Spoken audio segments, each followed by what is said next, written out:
Hello, this video is an overview of the Lending Off Times page.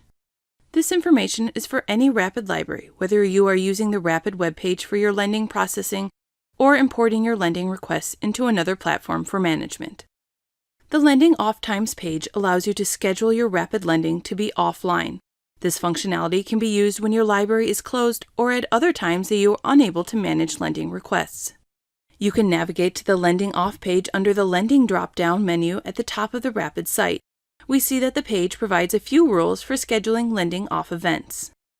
All times must be at least 1 hour in the future, starting time must be less than 1 year in the future, duration must be at least 4 hours long, and duration must not be more than 30 days long. Because you can schedule your events up to 1 year in advance, a good practice is to create a set of lending off-time events when you receive your academic calendar or library closure dates for the upcoming year.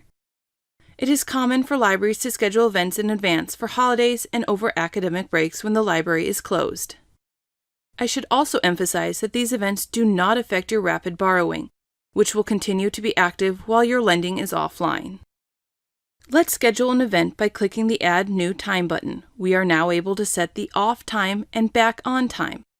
Let's say our library is going to be closed this Thursday. I'm going to schedule my off time to start Wednesday at 3 p.m. It is important to give yourself time to finish any active lending requests when you're creating these events. Since I've set this event to start at 3 p.m., I should be able to finish my active lending requests before I leave work at 5 p.m. Then I'll set my back on time for Friday morning. I have an option to add a note, and I'll click Save to create the event. Now that the event is scheduled, I know I won't receive a new Rapid lending request between the off time and the back on time. I can edit the event if I need to by clicking the pencil icon on the right, or I can delete the event altogether by clicking the trash icon. I'm also able to create additional events by clicking the Add New Time button. At the bottom of the page, I can view my previous lending off time events going back 1 year. The Lending Off Times events are helpful for specific start and end dates where you know you will not be able to fill lending requests. However, there can be times when you need your lending offline, but don't know when you'll be able to start to process lending requests again. In this scenario, please reach out to the Rapid team and we can manually shut your lending off and then re-enable it when you let us know that you are ready to process lending requests again.